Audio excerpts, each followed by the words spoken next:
आदाब, नमस्कार, सत श्री अकाल। मैं फैल अहमद और आप देख रहे हैं पीकेडी न्यूज चैनल। आज हम निजामुद्दीन में मौजूद हैं, गालिब एकेडमी के अंदर, जहां पर आज कुरैश कॉन्फ्रेंस का दिल्ली राज्य में पहला अधिवेशन बहुत अच्छी तरीके से संपन्न हुआ, जिसमें दिल्ली राज्य के साथ अनेक राज्य के लोगों ने बढ़ चढ़ कर हिस्सा लिया। इस कुरैश सम्मेलन में सरकार को एक बहुत ही मजबूत संदेश मिला कि भारत में किसानों, मीट व्यापारियों, पशु व्यापारियों जैसे मात्र उद्योगों से संबंधित 18 करोड़ लोगों की शिकायतों को दूर करने के लिए हर राज्य में राष्ट्रीय मांस बोर्ड और राज्य मांस बोर्ड का गठन किया जाए। कसाई, असंगठित श्रमिक, मीट प्लांट के मालिक आदि सरकार से ऐसी सेवाओं के लिए सिंगल विंडो सिस्टम खोलने, संविधान की नवी अनुसूची में पूजा स्थलों को शामिल करने, राष्ट्रपति के आदेश को धार्मिक तटस्थ बनाने और मुस्लिम और ईसाई को एससी का दर्जा प्रदान करने का अनुरोध भी इस सम्मेलन में किया गया।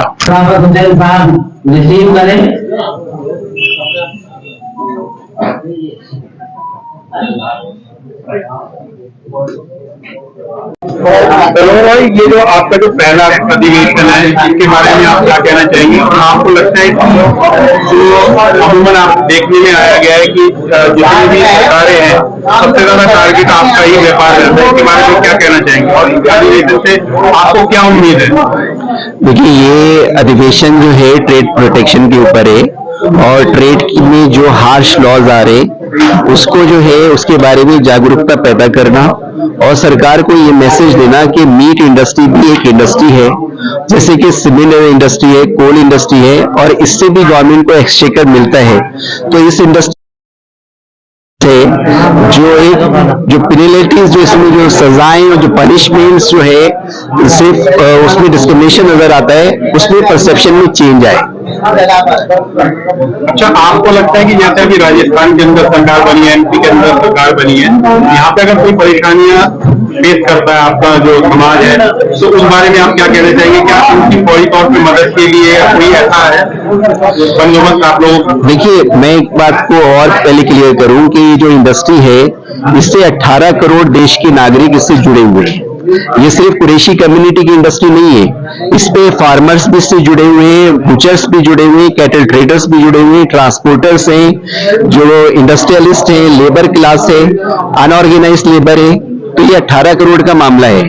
जहां तक जो मैंने आज कहा है कि हम बहुत बड़ी एक लीगल टीम बनाएंगे और जहां पर भी फॉल्स इम्प्लीकेशंस होता है और अननेसेसरी केसेस लॉन्च होते, झूठे फॉल्स केसेस होते, तो उसमें जो है कुरैश कॉन्फ्रेंस उनको लीगल एड जरूर प्रोवाइड करेगी, जितने भी फॉल्स इम्प्लीकेशंस है। अच्छा, ये असांतिका के बारे में आप इस पर बात कहना चाहेंगे? क्योंकि जिस हिसाब से देश भर के अंदर फजूल खर्ची आपके समाज में देखी जाती है, तो उस बारे में आप जागरूक करने के लिए अपने समाज को क्या मैसेज देना चाहते हैं? मैं यही मैसेज देना चाहता हूं कि हमने जब ये पूरा रिसर्च में ये बात निकल के आई है कि हमारी सारी समस्याओं का जड़ जो है महंगी शादियां हैं, तो नौजवान इसमें पहल करें और नौजवान सामने आए और वो खुद अपने माँ बाप को कहे कि हम बिना जहेज की शादी करेंगे। इंशाअल्लाह ताला सारे हालात में जो बहुत बड़ा वर्क शुरू हो जाएगा, इससे दूर हो जाएंगे। तो और वो होना ही है, क्योंकि वो उसमें सादगी में करने से ही हमारा बहुत बड़ा फायदा हो जाएगा। अच्छा, एजुकेशन के सुनने में आया है कि आप लोगों का स्कूल भी चालू करने का है, तो इस बारे में थोड़ा बताएंगे आप? एजुकेशन के बारे में अलमीजान स्कूल्स का हमारा एक वो प्रोजेक्ट है, सलीम साहब वगैरह सब उस पर जो है, मुफ्ती सलमान साहब उस पर वर्क कर रहे हैं और उसके साथ ही कोचिंग एंड गाइडेंस सेंटर है और हुनर सेंटर है। अब आर्टिफिशियल इंटेलिजेंस का दौर है, हम खुद चाहेंगे मेरा यूथ जो है आर्टिफिशियल इंटेलिजेंस से जुड़े, कोडिंग क्लासेस से जुड़े, साइबर लॉ से जुड़े, साइबर लॉ के कोर्सेज करे, साइबर सिक्योरिटी के कोर्सेज करे, ताकि बिल्कुल लेटेस्ट टेक्नोलॉजी को अपने एम्प्लॉयमेंट से जोड़े। अच्छा, इस एजुकेशन के अंदर एक चीज क्या है कि आपको हेड ऑफिस मतलब बनाना चाहिए दिल्ली के अंदर, ताकि जो दूर दराज से मतलब दूसरे स्टेटों से भी जो लोग हैं आके ठहरे, जो अभी इसके बारे में डालेंगे। हमने अपने प्लान किया है, हमने एम्स में लिखा है और पूरा मेरी सेंट्रल कमेटी ने ये तय किया है कि बहुत जल्द जो है एक कुरैश भवन जो है बनेगा इंशाअल्लाह ताला, और वो बड़ा एक कॉम्प्लेक्स होगा जिसके अंदर दूर दराज से लोग आएंगे, ठहरेंगे, उनका प्रॉपर इंतजाम होगा और दिल्ली या एनसीआर में, तो ये हमारे जहन में है इंशाल्लाह। याद रखें और लोग जो है अगर वो उस प्रस्ताव के साथ हैं तो हाथ उठाकर उसकी तायीद करें। अपने जहन से ये बात बिल्कुल निकाल देना कि हम हैं, हम तुम हैं, तुम हम हैं। तू करता वो है जो तू चाहता है, होता वो है जो मैं चाहता हूँ। तू वो कर जो मैं चाहता हूँ, फिर देख होगा वो जो तू चाहेगा।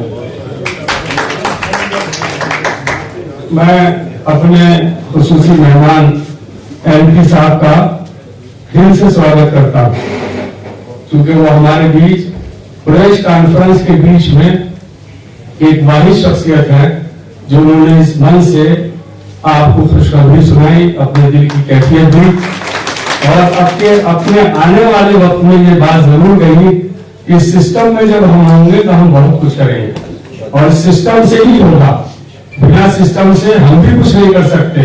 इसलिए मेरी आपसे अपील है कि आप भी सिस्टम में आइए और प्रेस कॉन्फ्रेंस के परचम को और उसकी आवाज को जन जन तक पहुंचा दीजिए।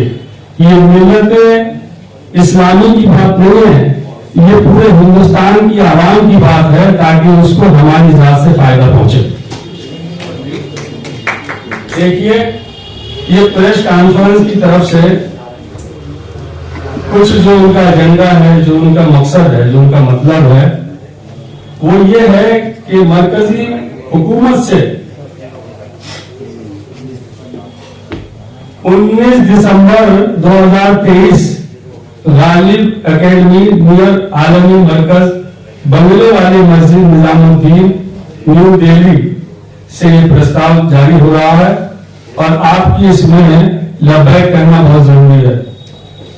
मरकजी सरकार यानी केंद्र सरकार व सभी सूबाई सरकार, राज्य सरकार को चाहिए कि वो राष्ट्रीय यानी हिंदुस्तान में मीट बोर्ड सरकार में और सूबों में मीट बोर्ड का गठन करे। क्या आप इस बात से सहमत हो? इसी तरह से दूसरा एजेंडा है कि मरकजी सरकार व हर सूबाई सरकार से मांग है कि जो मीट के तिजारती लोग हैं, मीट के जो व्यापारी हैं, उनके जो जरूरत की चीजें हैं, उनकी जो इंक्वायरी हैं या उनकी जो जरूरतें सरकार के द्वारा मांगी गई से हल होंगी, उनके लिए प्रेस कॉन्फ्रेंस का एजेंडा है कि एक ही खिड़की हो। उसको जरूरत नहीं है कि पुलिस से इंक्वायरी कराए, हेल्थ सर्टिफिकेट बनवाए या नगर निगम में जाए। एक ही खिड़की हो, सारे अधिकारी वहीं बैठे हो और उसको वहीं हल करके दे। क्या इससे सहमत है आप? एक कानून पास हुआ था 1991 में कि जो पूजा के स्थल हैं यानी जो इबादत गाहें हैं, उन इबादत गाहों को सूची है 9 उसी में रखा जाए, उससे उसको हटाया ना जाए।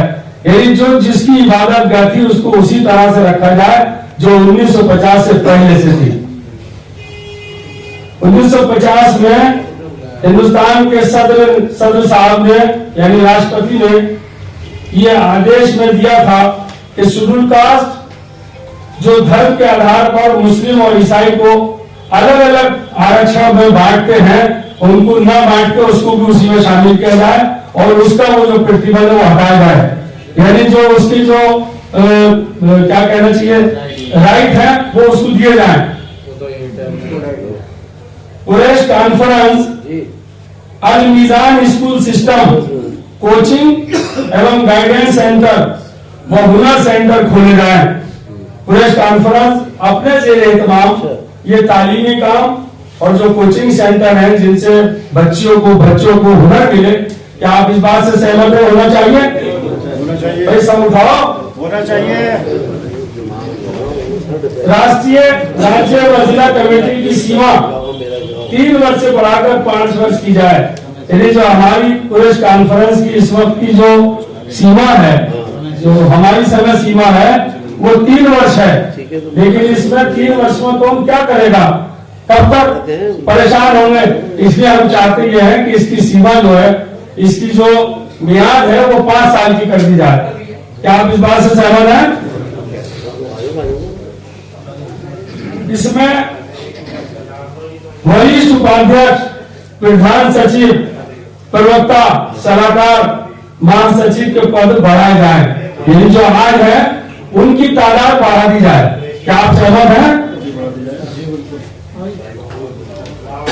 राष्ट्रीय कमेटी में कम से कम जो हमारी मरकजी काबीना है, जिसमें हमारे सदर मोहतरम है एडवोकेट सुप्रीम कोर्ट सलोमर अली साहब और वरिष्ठ उपाध्यक्ष सलीम अहमद साहब और प्रधान सचिव आशिकीन साहब, उनकी कमेटी में 25 नायब सदर यानी उपाध्यक्ष, 25 महासचिव जनरल सेक्रेटरी और इसी तरह से सूबे की कमेटी में एक सीनियर नायब सदर यानी वरिष्ठ उपाध्यक्ष और 10 उपाध्यक्ष, 10 नायब सदर और 10 जनरल सेक्रेटरी। इसी तरह जिले की कमेटी में सीनियर नायब सदर और 5 नायब सदर और 5 ही सेक्रेटरी होने चाहिए, जनरल सेक्रेटरी। क्या आप सहमत हैं इस बात से? भाई समझ में आया तो आप उतारना, कभी वो कह दो बोले चले जाने का आटो मिला दिया। अगर आपकी समझ में ना तो फिर समझ लेना दोबारा। आपकी बात टाल कौन सकता है? नहीं देखिए, ऐसा है ना, समझाना जरूरी है कि जल्दी जल्दी बोलेगा हाथ में पाटेगा। बहुत बहुत शुक्रिया। और इसकी निजामत जनाब एडवोकेट यूसुफ कुरैशी साहब, राष्ट्रीय प्रवक्ता प्रेस कॉन्फ्रेंस। तो मैं यूसुफ साहब को बुलाना चाहूंगा, वो आए और अपने प्राइज का नाम दें।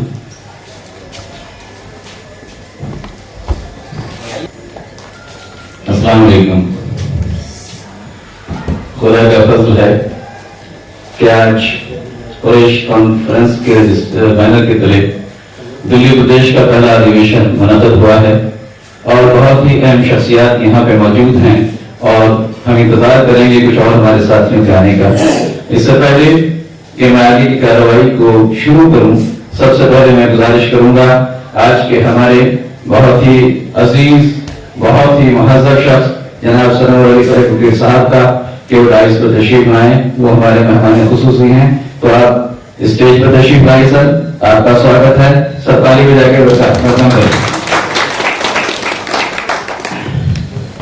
इसके साथ साथ अगर यहाँ मौजूद हैं तो मेरी गुजारिश है जनाब फजलुर रहमान कुरैशी साहब से, जो लोकसभा सांसद सहारनपुर के, मैं समझता हूँ शायद नहीं है लेकिन मेरा फर्ज है उनको बोलना, तो वो यहाँ नहीं है, उनको भी यहाँ डाइस पे आना था। इसके बाद में मैं दारी शरीफ जो शायद इस वक्त यहाँ नहीं है, नाम पुकार देता हूँ, उन्हें भी स्टेज पे यहाँ आना था। इसके बाद में जनाब आले मोहम्मद इकबाल उप महापौर दिल्ली नगर निगम, उन्हें यहाँ स्टेज पे आना था लेकिन शायद वो भी यहाँ मौजूद नहीं है। जनाब इमरान हुसैन मंत्री दिल्ली सरकार, वो भी शायद यहाँ मौजूद नहीं है, उन्हें भी मुझे बुलाना था। बहरकैफ इसके साथ साथ जनाब सलीम अहमद कुरैशी साहब, राष्ट्रीय वरिष्ठ उपाध्यक्ष कुरैश कॉन्फ्रेंस रजिस्टर्ड, का स्वागत करता हूँ कि उस स्टेज पर तशरीफ लाए और अपने इस मसले को संभालें। तशरीफ लाइए। उसके बाद नंबर आता है जनाब मोहम्मद आशिकीन कुरैशी, राष्ट्रीय प्रधान सचिव। मैं प्रधान या कहना जरूर समझूंगा क्योंकि अक्सर लोग सचिव कह देते हैं, तो प्रधान सचिव साहब आप भी अपनी कुर्सी को संभालें और हमारे बीच में बैठें। इसके बाद जनाब निजामुद्दीन कुरैशी, प्रदेश अध्यक्ष दिल्ली, वो भी स्टेज पर तशरीफ ले आए, हम उनका इंतजार कर रहे हैं। आइए जनाब निजामुद्दीन कुरैशी साहब। मुफ्ती सलमान कुरैशी साहब, राष्ट्रीय अध्यक्ष कुरैश कॉन्फ्रेंस, अगर वो यहाँ हैं तो स्टेज पर तशरीफ ले आए। इसके बाद जनाब मोहम्मद सलीम कुरैशी, राष्ट्रीय उपाध्यक्ष, ये शायद दूसरे सलीम कोई हैं तो वो भी आ जाए। जनाब हाजी शहजाद कुरैशी, राष्ट्रीय उपाध्यक्ष कुरैश कॉन्फ्रेंस, अगर वो यहाँ मौजूद हैं तो वो स्टेज पर तशरीफ लाएं। जनाब एडवोकेट शराफत कुरैशी साहब, जिनका ताल्लुक मुरादाबाद से है और हमारे बहुत ही मुअज़्ज़ज़ शख्स हैं और वहाँ के वरिष्ठ वकील हैं। आइए हुजूर, आपका स्वागत है, आपका खैर मक़दम है। इसके बाद मैं धन्यवाद दूंगा जनाब नसीम कुरैशी साहब, राष्ट्रीय महासचिव कुरैश कॉन्फ्रेंस, अगर वो मौजूद हैं तो स्टेज पर तशरीफ लाएं।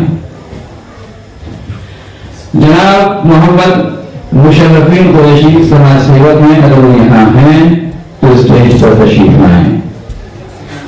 जनाब डॉक्टर तारिक कुरैशी, राष्ट्रीय सचिव कुरैश कॉन्फ्रेंस, अगर वो यहाँ तशरीफ फरमा है तो वो भी स्टेज पर आ जाए। इसके बाद नंबर आता है जनाब अब्दुल नबी कुरैशी साहब, प्रदेश अध्यक्ष कर्नाटका। मुझे लगता है शायद उनकी फ्लाइट कैंसिल हुई है, जैसा मुझे इत्तला दी गई है, वो यहाँ पर मौजूद नहीं है। खैर, जनाब एडवोकेट मेहरबान कुरैशी, प्रदेश अध्यक्ष उत्तर प्रदेश, शामिल से जिनका ताल्लुक है, अगर वो यहाँ पे आ गए हैं तो वो भी स्टेज पर आए। इसके बाद दो नाम मेरे फहरिस्त में और बचे हैं जिन्हें स्टेज पे आना है, मैं उनको भी बोल देता हूँ। इसके बाद आगे की कार्रवाई शुरू करते हैं। जनाब मोहम्मद अली नबर कुरैशी, प्रदेश अध्यक्ष उत्तराखंड, अगर वो यहाँ तशरीफ ला चुके हैं तो बराए मेहरबानी स्टेज पर आ जाएं। मेरी फहरिस्त में आखिरी नाम 19वां नाम है जनाब मोहम्मद रफीक उमर कुरैशी, प्रदेश अध्यक्ष यूथ विंग दिल्ली। कम अज कम दिल्ली के हैं तो यार आना ही चाहिए था, तो जब वो हैं तो स्टेज पर तशरीफ लाएं। बाहर गए जिस तरह से आप सब लोग जानते हैं, यहाँ हमारे इस बैनर पर लिखा है कि आज ये कुरैश कॉन्फ्रेंस रजिस्टर्ड के बैनर तले दिल्ली का पहला अधिवेशन गालिब एकेडमी में मुनाकिद हो रहा है। और इस अधिवेशन के मुनाकिद होने के पीछे जो आज का हमारा मौजू है, आज का हमारा टॉपिक है, वो है जो हमारा मीट कारोबार समस्याएं तथा समाधान एवं सम्मान समारोह। तो मीट गोश्त के जितने तालिब हैं, उन जिन समस्याओं से वो परेशान रहते हैं, उसके सिलसिले में आज हमें यहाँ गौर करना है। और जितने भी हमारे यहाँ वक्तागण आएंगे उस पर रोशनी डालेंगे कि इस समस्याओं से किस तरह से बचा जा सके और कानूनी हेल्प लेकर किस तरह से हम रूल्स एंड रेगुलेशन को फॉलो करते हुए इस कारोबार को आगे बढ़ाएं। और जिस तरह से बहुत सारी दुश्वारियां हमारे यहाँ आ रही हैं, उन दुश्वारियों से हमें कैसे निजात हासिल हो। इसके साथ साथ में यहाँ पे एक हमारा सम्मान समारोह भी, हमारे जितने साथी हैं वो दिल्ली प्रदेश के हों अदरवाइज दीगर स्टेट्स के हों, हम उनका भी आज यहाँ पे सम्मान करेंगे। और सम्मान के साथ साथ में एक कोशिश हमारी ये रहेगी कि किस तरह से कुरैश कॉन्फ्रेंस की जो मकासद हैं, जिन चीजों को लेकर हम यहाँ पे चले हुए बड़े हैं, और खास तौर से हमारे एडवोकेट नवरी साहब जो राष्ट्रीय अध्यक्ष हैं कुरैश कॉन्फ्रेंस के, हमारे सीनियर नायब सदर जनाब सलीम अहमद कुरैशी साहब, वरिष्ठ प्रधान सचिव हमारे अशकीम साहब और दीगर हमारे जितने साथी यहाँ मौजूद हैं, इन सब लोगों ने जिस तरह से बीड़ा उठाया है और बीड़ा उठाने के साथ साथ में पूरे हिंदुस्तान भर में जिस तरह से लोग मेहनत कर रहे हैं कि बरादरी को किस तरह से यकजा किया जाए, तालीमी बरादरी को कैसे आगे बढ़ाया जाए, एजुकेशन के सिलसिले में हम आगे कैसे बढ़ सकें। और हमारी इस बरादरी का जो खास एक कारोबार है गोश्त का कारोबार, उसमें आने वाली दुश्वारियों का कैसे हल तलाश किया जा सके। और बहुत सारे मौजूद हमारे पास मौजूद हैं, हमारे पास हैंडल भी हैं, कुछ पंफलेट हैं, बाद में आपको देंगे। इसमें तमाम हमारे मकासद लिखे हुए हैं, तो उनके सिलसिले में ये एक समारोह है। हम यहाँ पे जितने हमारे वक्ता आएंगे उनसे आप बहुत सारी बातें सुनेंगे और उसका हल तलाश करने का आज हम भरपूर और भरसक प्रयास यहाँ करेंगे। उसको बुलाना शुरू करो जी।